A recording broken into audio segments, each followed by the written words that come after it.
What's good, YouTube? It's your boy Tony D2 Wild checking in once again, back with the bang of the day, guys, on the review of the upcoming Jordan 1 85 High Metallic Burgundy.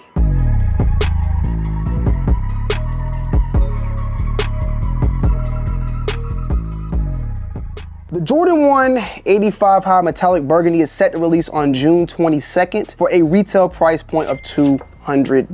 And it is the first time that this shoe has re-released since its original release back in 1986. Now, I ain't gonna lie to y'all, I wasn't around in 1985 and 1986. Now, from what I did with my reading, of course, the Jordan 1 released in 1985 in its Chicago and red colorway, and then a part of the lifestyle colors that came along with it, hence the metallic burgundy, green, orange, purple, and blue, came out to be the metallic pack alongside with this metallic burgundy. And we showed in previous videos how these look a lot like the team red color when you want to compare it to that burgundy and what you're going to get out of it. But out of all of those, of course, we've seen metallic navies drop, we've seen metallic oranges, we've seen a lot of those other metallic colorways re-released, but not this one right here.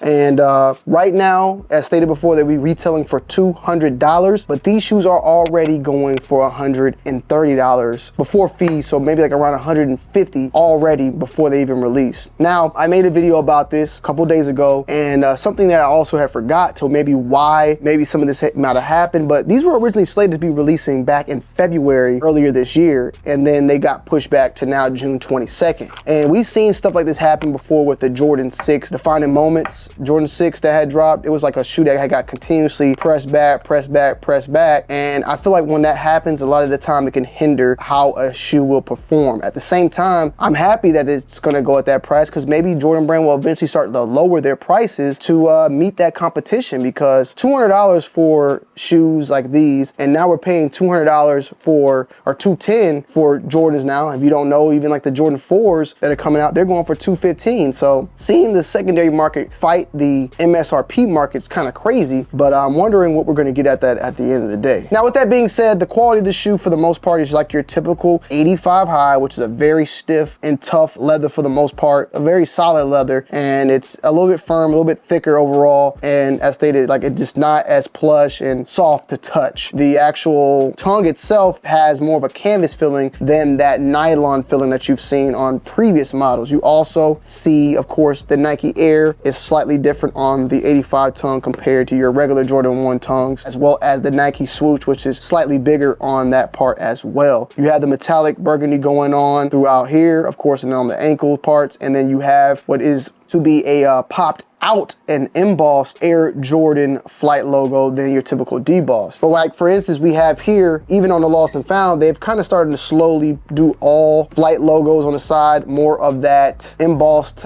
type of look. But 85 highs, if you could probably see even here, the flight logos are slightly bigger, as well as the shoe being slightly taller. So the shoe is taller, the materials are thicker, the swooshes are different as far as even the swoosh in general. I don't know if I think the swooshes on the actual shoe are slightly bigger as well, but there's a lot of differences that come with that 85 high, and reasoning why Jordan brand, I guess, is deciding to up the price. Now, one thing that is kind of off though is that the box itself is the typical standard Jordan 1 box. A lot of the times with the 85, for instance, like the Georgetown that we reviewed in the past, have come in red boxes. Now they seem to just be coming in standard, or at least this pair in general. On the box, white/team red white. And now, I'm not gonna be funny when I say this, because I didn't know that, but we talked about this. It's funny because I went on a whole spiel about how these colors were so much in common, because of course this shoe's called metallic burgundy. That's what it's called, metallic burgundy.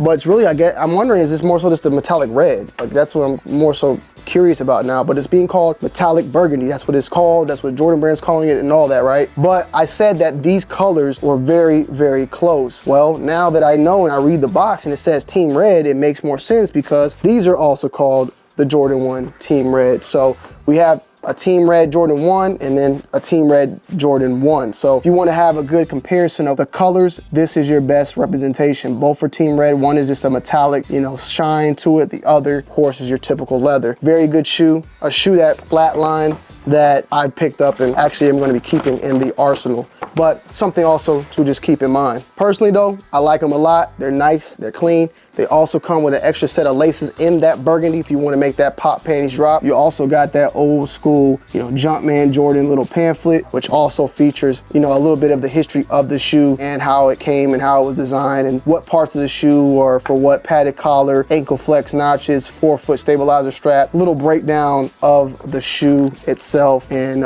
you know, how beautiful the shoe is at the end of the day. But with that being said, I still think it's a very dope shoe personally. This one I'm a little bit on the fence whether or not I'm gonna keep it, which is a good thing because, you know, usually for the most part, I can tell you off the rip if it's a cop or not. This one in particular, I'm still kind of up in the air because it is the first time it's released and I definitely wouldn't mind adding it into the arsenal. I guess the main thing is for me right now is like whether or not I want to cop it retail or wait till it goes on sale. If they are going for 130 already, it's kind of like $200 or save 70. You know, this is the type of stuff that I would buy now and regret later when I can go buy them for lower. That's the top 10 sneakers I regret buying type of ordeal for me. So it's just something that I'm gonna have to think about and figure out and make a decision on. But with that being said, the shoe is phenomenal. Like, I love it. It looks clean, looks nice. At the same time, I also do have a Team Red Jordan 1 that looks pretty much like this. It's just slightly different. But a classic shoe, finally getting its retro, what, 39 years later? 38 years, something like that? It's been a long time. The Jordan 1 85 high added to the list of